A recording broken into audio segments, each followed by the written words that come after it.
Okay, well, it's not really the end. I'm gonna do a few of the bonus scenarios here.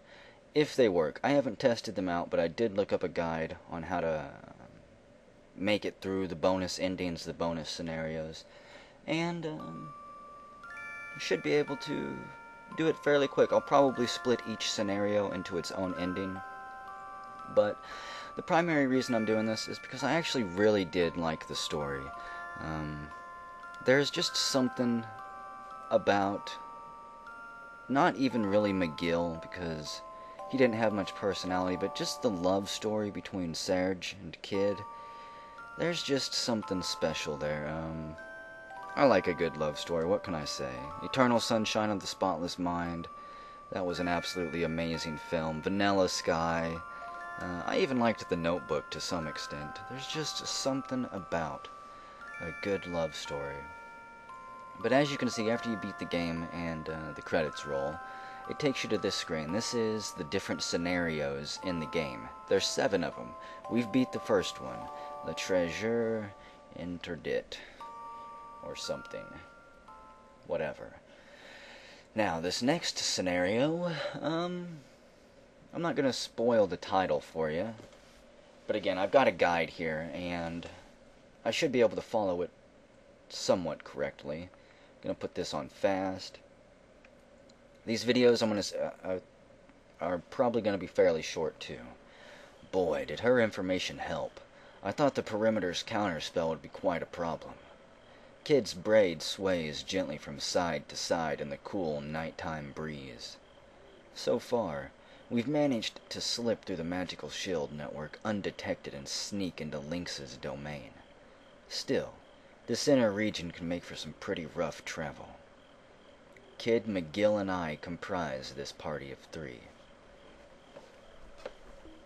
However, while walking behind Kid, I can't help but notice her ponytail endlessly swishing back and forth, back and forth, back and forth. I'm starting to get sleepy. So sleepy. Let's give in to sleep. You have to follow specific steps to make these scenarios work here. Serge. Serge. Huh? Snap out of it, lazy bones. Couldn't help myself. Looking up, the tall, shadowy mansion of Lord Lynx looms before me. I can't believe we're there already. I must have been really out of it. The hell were you daydreaming about, mate? Let's go, Kid says, disappearing into the mansion. Hey, wait up, Kid, I shout, frantically chasing after her. However, she's already deep inside. The darkness engulfs me. Now, it's going to be kind of confusing for me trying to find my way around this place correctly. Passages extend to the left and right. Wherever we turn, darkness awaits. So, which way do we go now? I ask. What was that? I could have sworn I saw a faint light illuminating the hallway just then. It's probably just the moonlight shining in through the skylight, I tell myself. However, looking up at the ceiling, no such skylight can be found. Hey, Serge. What are you staring at? We got a job to do here. I look down the hallway only to see Kid already barely visible down the long, dark corridor. Let's catch up to her. After a while, the path splits into 3 directions. To the left is the descending staircase. Let's see here. Do we take the stairs or... Okay, if memory serves, it's the right path, right? We head down the path. After a while, it ends at a stained wooden door. Let's go in.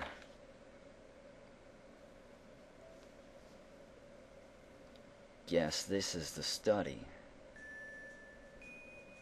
This huge room is faintly lit by the moonlight, shining in through a tall window.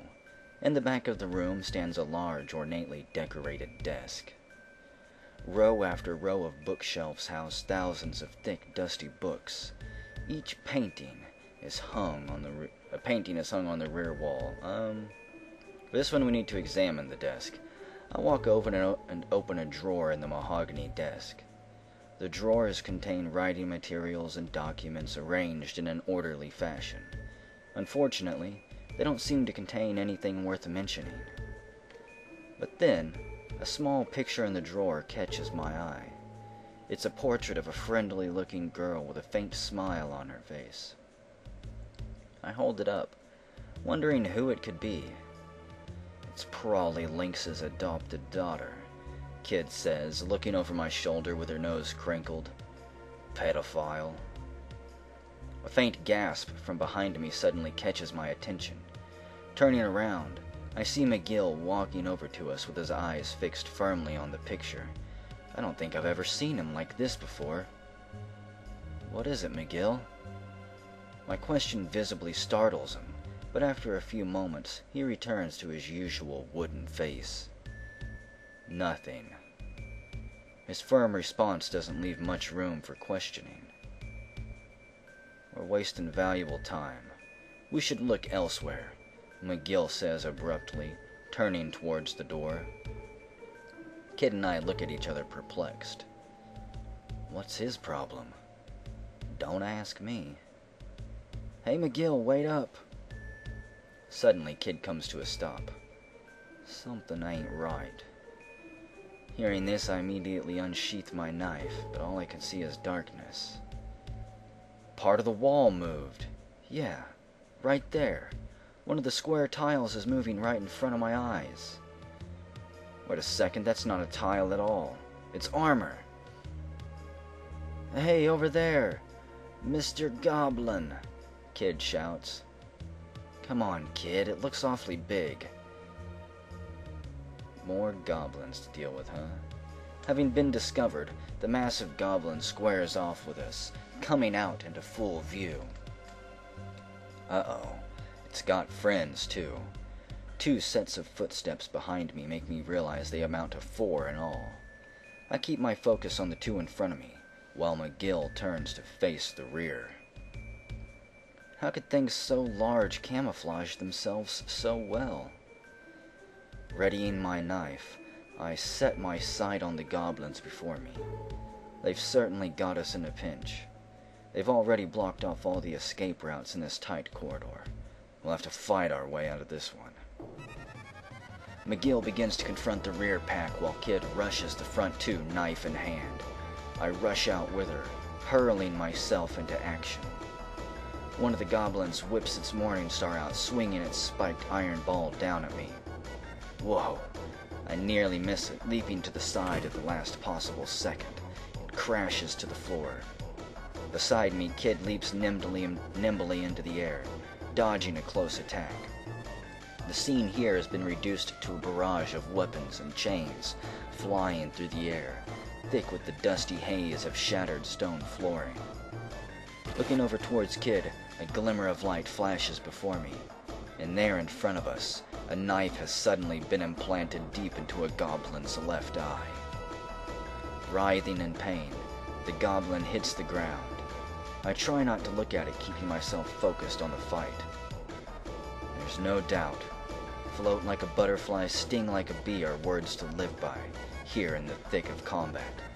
Without a single problem handling herself, Kid's truly a natural. Another one of the goblins draws near soon after. Do what Kid would do. That's right. If Kid can do it, so can I. On the verge of its attack, I confront the goblin with my knife ready. It hurls its morning star down at me. I leap to the side, thinking to myself it's now or never. The goblin leaves a wide opening. I hurl the knife at it as hard as I can. All right, I did it. A wave of adrenaline runs through my body as I watch the goblin scream in agony with my knife sticking out of its right eye. Wow, mate. Did you do that? Kid's praise rings through me, filling me with a rush of power. Now quit standing around. We're fighting here. Damn it, I was just... Get over here and fight, mate. She's right. I leap back into the frenzy just as the goblin painfully pulls the knife out of its eye and tosses it aside. In a desperate attempt to get my weapon back, I make a dive for the knife, over in the far corner. But now the goblin's all but cornered me off. Picking the ball and chain up off the floor, the ferocious goblin starts to charge at me. Snatch its mace. I chuck the knife at the goblin, sending it spinning through the air, aimed directly at its face. Oh, gross. The knife's been planted deep in the goblin's left eye. It growls in pain, desperately trying to remove the thing from its skull.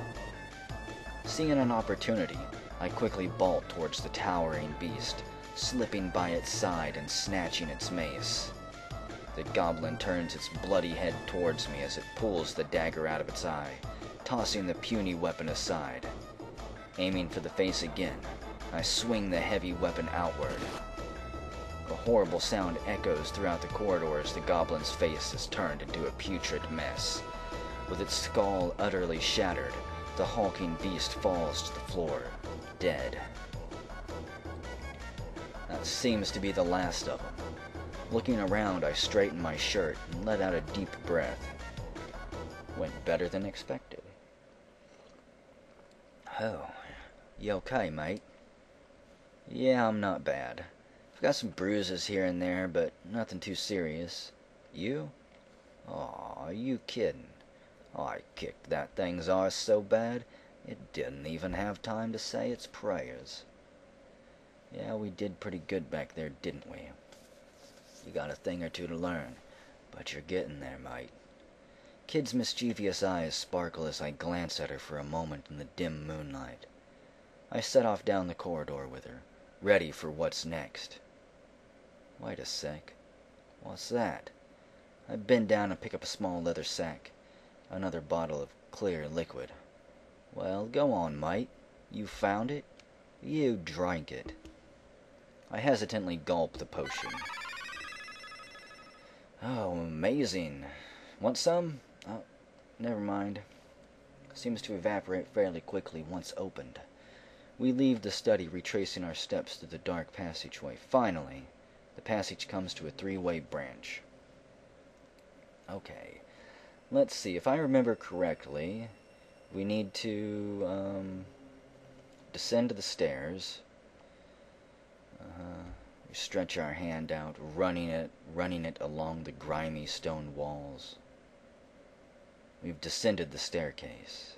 To the left is the huge stone archway, and to the right, a narrow path twisting into the darkness, which should take us to Riddle's room, or Riddell's room.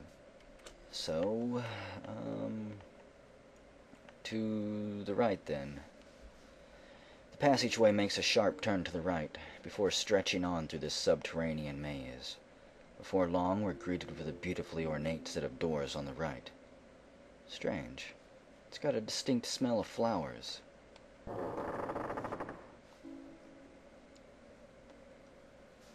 Various trinkets are scattered around this decorative room, adding a bit of charm to an otherwise dreary mansion. A luxurious desk and a light, fluffy bed add to the elegant nature. Is someone there? A woman's voice asks all of a sudden. Kid and I instantly hide behind a closet, ready for anything. A fair girl comes into view from out of a dark corner. It must have been my imagination, she says, apparently not yet aware of us. I remain perfectly still while holding my breath, wondering what to do next. Then, all of a sudden, a shadow over by the desk begins to tremble. Magil! He suddenly materializes, placing himself directly across from the girl. She's overcome with shock seeing this. In desperation, all she can do is muster out the words, "Who, what do you want?" We're thieves, but I hope this girl can recognize a good thief when she sees one. We're thieves, but we mean you no harm, I say hesitantly, wondering if that came out right. Kid stares at me doubtfully, most likely confused by what I'm getting myself into. Seeing this situation unfold before her eyes, the girl stands there with a blank look on her face, pale as a ghost. "Who are you people?" she asks, unable to mask her increasing fear. Magil steps in and speaks in a comforting tone. "I apologize on behalf of my party if we startled you. We intend you no harm, my lady." Despite his persuasiveness, the girl seems to remain unconvinced and starts to panic. "Stop, thieves! Don't come any closer." This is hopeless. I don't like any of these options. I unsheath my knife, bringing it up to eye level as I take a step closer. Seeing me, the girl buries her face in her hands, retreating back. But suddenly, Magil darts over to me and strikes the knife out of my hand, hurling it towards the floor. With pitied eyes, he again looks towards the girl.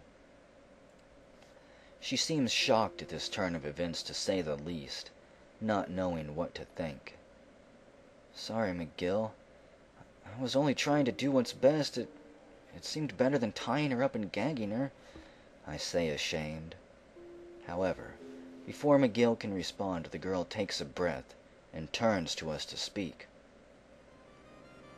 "Magil? You're Magil? Did you once go by the name Gilbert?" Hearing that name, Magil takes on a look of shock. "Rell? Is that you?" he says in a surprisingly vulnerable tone. "Gilbert, it's really you. My dear, dear Gilbert," she says, taking his hand. "Gilbert? What the—" "I have worried about you ever so much," he says in a deeply sentimental voice. Kid, suddenly tinged with anxiety, interrupts the two. "Aye, Lovebird. We're here for the frozen flame, not damsels in distress. Remember?" "The frozen flame?" Rell asks, bewildered. "Ah, yes. These are my companions," Magil says in his usual dry tone a moment later. Kid and I glance at each other. This evening is a blessing, bequeathed to us by that shimmering red jewel's fate, Magil says to Rell. Oh, brother, all this girl stuff is starting to unravel him. Kid's starting to get agitated, however. I've got a feeling there are a few things that could keep her from getting the frozen flame tonight, and none of them wear high heels. Despite her increasing impatience with the situation, Magil goes on and on. "Ever since my childhood, I have thought of you. My heart has yearned ever so madly, only for you. Oh, Gilbert. It is true, my dear Rell. Therefore, about the promise." Suddenly, Rell turns away from Magil. "Promise?" she asks in a voice so quiet it's almost inaudible. "Yes, my dear. Surely you haven't forgotten our secret promise, the one we made to each other on that beautiful day in the garden? You have not forgotten the vows of marriage we bestowed on one another, have you?" Rell continues to avert her eyes from Magil. "I will hear no more of this childish nonsense," she shouts, burying her head in her hands. "We'll ask if there is any interest left. You do not want me?" Magil asks in a trembling voice. "Magil, this is all so sudden. To meet like this? So our promise was meaningless?" Despite Magil's logic, he's overshadowed by Rell's bitter tone. "There are some things in our past I will not forget, Gilbert. Once you were given some delicious-looking homemade cookies for your 5th birthday, but you would not share them with anyone. And another time, at one of the village festivals, I remember wanting to dance with you, but you never asked me to. I waited all night. Why does she still hold grudges for things that happened so long ago? It is all a misunderstanding, Riddell. I wanted to ask you to dance, but I did not have the confidence, Magil frantically explains. And you suddenly appear, hoping to fix everything with a mere apology? Riddell counters, despite the glistening tears beginning to form on her long eyelashes. Bollocks, mate. You sure got yourself in a tight spot here, with all this marriage talk, Kid adds, supporting Riddell. Yes, but... I believe you, Magil, Riddell says softly, starting to smile as she wipes her tears. Kid scowls. I'm staying out of this, I say to myself. I've got enough problems with my own love life, as I look over at Kid. But then, suddenly, another voice echoes out, entering in through the doorway. Mistress Riddell, you will remember to mind your manners around our guests, won't you? Who's this? Oh, Noelle. You know how I dislike it when you call me mistress, Riddell exclaims. She continues, slightly embarrassed. This is Gilbert, Noelle. Surely you remember him from long ago, when I was but a child. After a while, it dawns on the elderly woman that she once knew this man, and an expression of recognition comes over her face. Ah, yes, Master Gilbert, all grown up, I see, and what a fine gentleman you turned out to be. Aw, now we're never getting out of this, Kid says, setting down on a couch with her head in her hands. Could this still be a trap, I wonder? Let's let Magil do what he thinks is best, Kid. I stoop down to where Kid's sitting and whisper, Magil's got more experience than us. I think we should let him handle this. Kid goes utterly numb. The maid notices us whispering to each other and takes a step backwards. Well, who is this young lady? Ah, these two are my business associates, Magil says, offering a simple introduction. I see. Since Master Gilbert says so, I will extend my welcome to you. I am Lady Riddell's personal servant.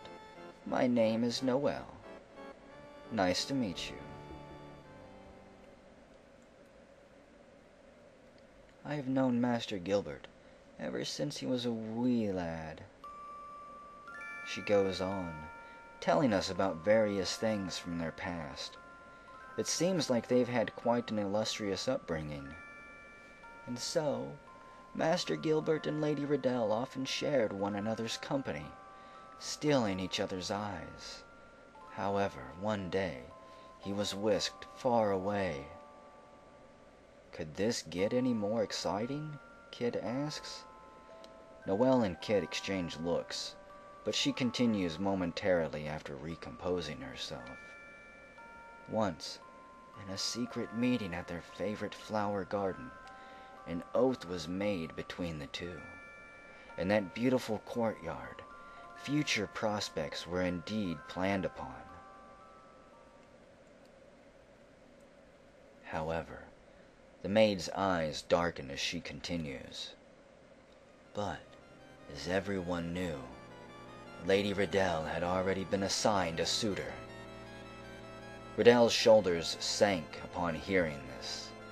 Noelle, why did you have to mention that? Now our oath is void. Magil's eyes shimmer in the dim light. Through all this, Kid has been just about pushed to her limit.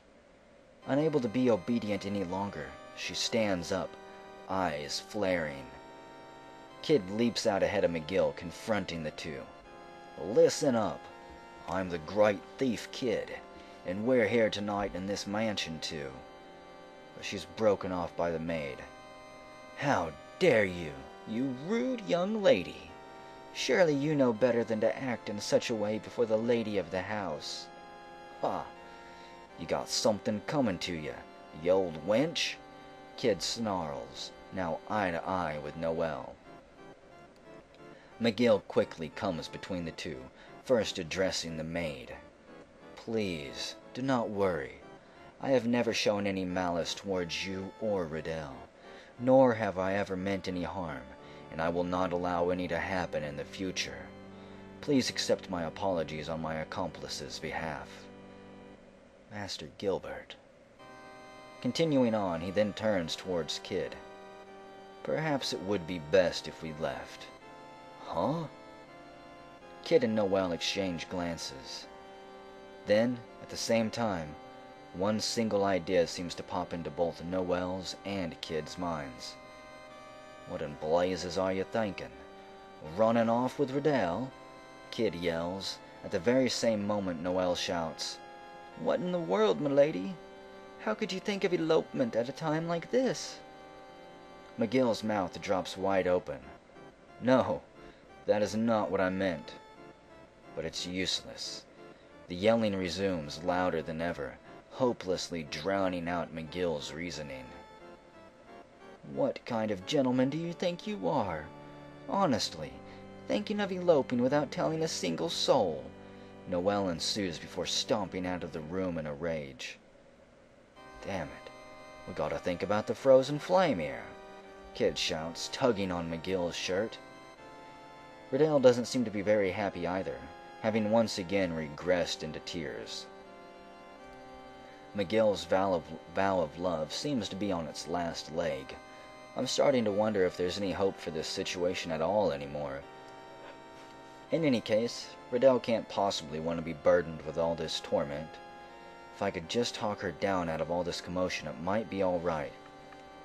If only I had more options. And I do. I can scroll down and choose a blank option. So I chose it. And that's interesting. A music test. I think I've messed something up here, 'cause I don't think this is how it's supposed to go.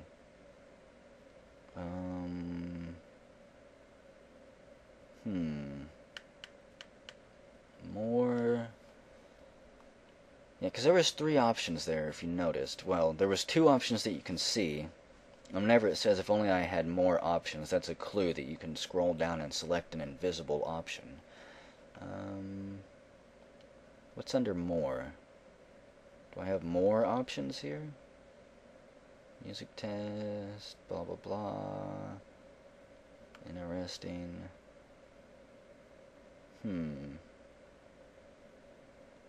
More. Exit. I wonder what would happen if I exited. I remember reading one thing about this music test. If I choose Under the Moonlight, does something happen?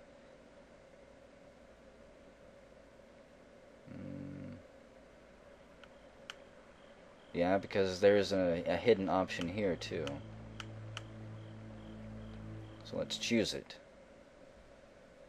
I'm going to go through this a few times. Then back to Under the Moonlight. Then back to the hidden option. I'm going to do this like 2 or 3 more times. So I think I read something about if you do this enough times, something happens. Here we go. In AD 2101, war was beginning. Main screen, turn on.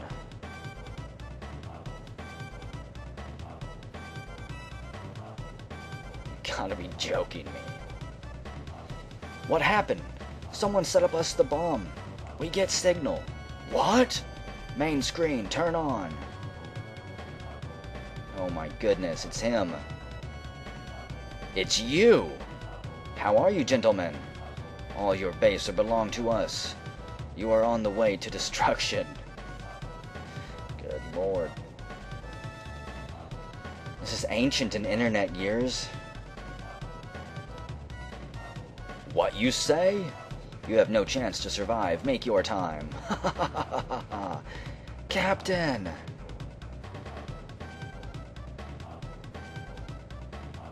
This is sick. What type of devious minds would put this in this game? Take off every zig! Move, zig! For great justice.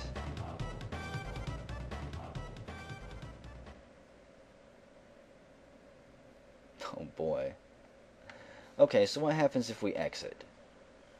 Does this scene still continue? Rell doesn't seem to be very happy either, having once again regressed into tears. Magil's vow of love seems to be on its last leg, starting to wonder if there's any hope for this situation at all anymore. In any case, Rell can't possibly want to be burdened with all this torment. If I could just talk her down out of all this commotion, it might be alright. It won't be a bad life. You do want to escape this terrible mansion, don't you? I do not intend to leave this house, Rell says in a strict tone. What kind of lifestyle could you hope to provide for me, compared to this? True, my lady. You do live in the lap of luxury here. But look around. Is this truly where you want to be? My foster father will not allow it. It would not work out. Oh, Gilbert, why must you do this to me? Please be calm, Rell. I have more than enough savings to cover a down payment for marriage funds and a new home, Magil reassures. In addition, honeymoon travel expenses will be provided from wedding gift money. Mentioning the wedding gift money, Magil glances at us. Let's see, I've got 5 bottle caps and some pocket lint. Magil has presented a good case, but I just don't know if Rell's swallowing it all. Suddenly, alarms blare out all around us. Damn that bloody maid. What do we do now? Flustered, I look to Magil. We must be on our way, he says. Rell nods after a moment. Indeed, it's best for you to leave tonight, she says. In time, perhaps you may return. Then, I might be able to look upon you as a friend. A friend? A friend? Hearing that word in terms of their relationship seems to strike through Magil's heart like a searing hot knife.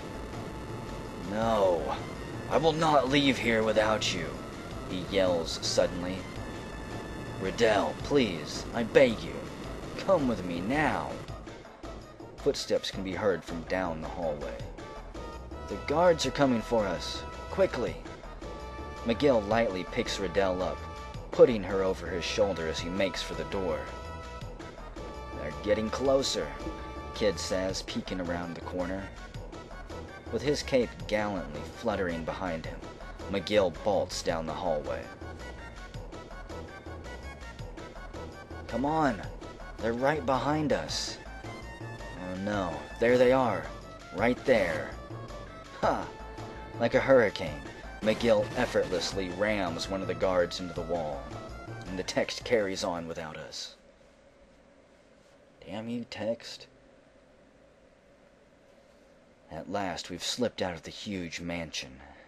I'm utterly exhausted. I gasp huge breaths as I stumble down onto a nearby grassy clearing deep in the woods. But suddenly, thunderous booms start to echo out far behind us.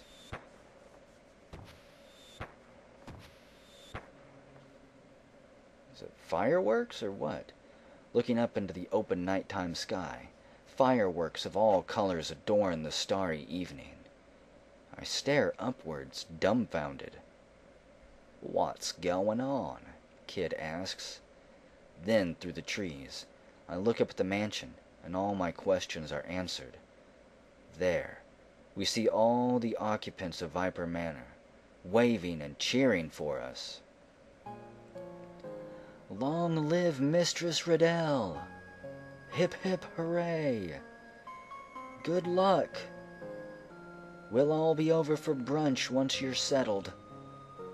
Then, Kid nudges me, pointing to the rooftop. And there, Lord Lynx sits solemnly with a tear in his eye, waving to us. The father of the bride. Rell lifts her head up to speak, briefly pausing from her joyful sobs. All this fuss, all this fighting. It is I who should be apologizing, my lady, Magil says, putting his forehead to hers, wiping her cheek with his handkerchief. Oh, Gilbert, it's the same old Jew, she says, sighing.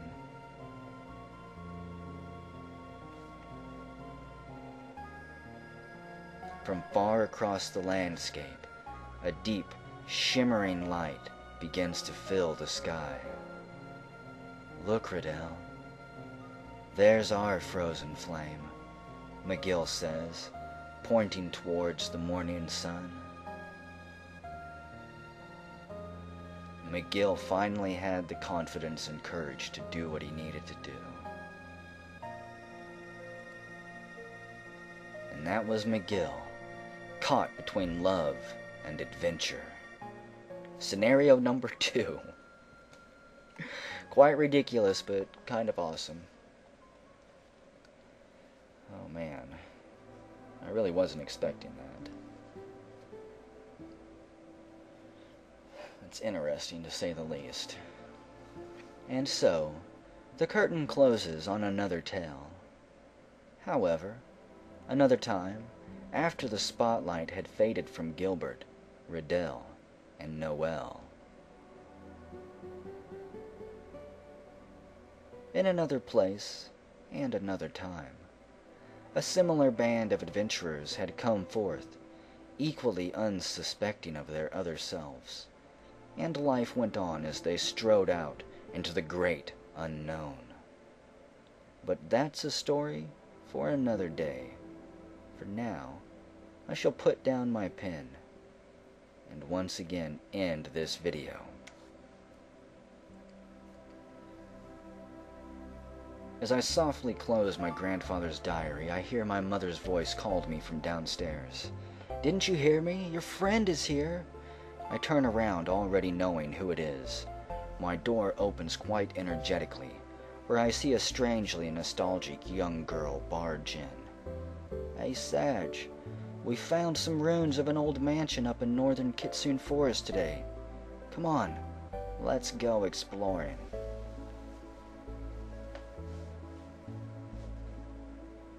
And there's no way I could say no to those blue eyes.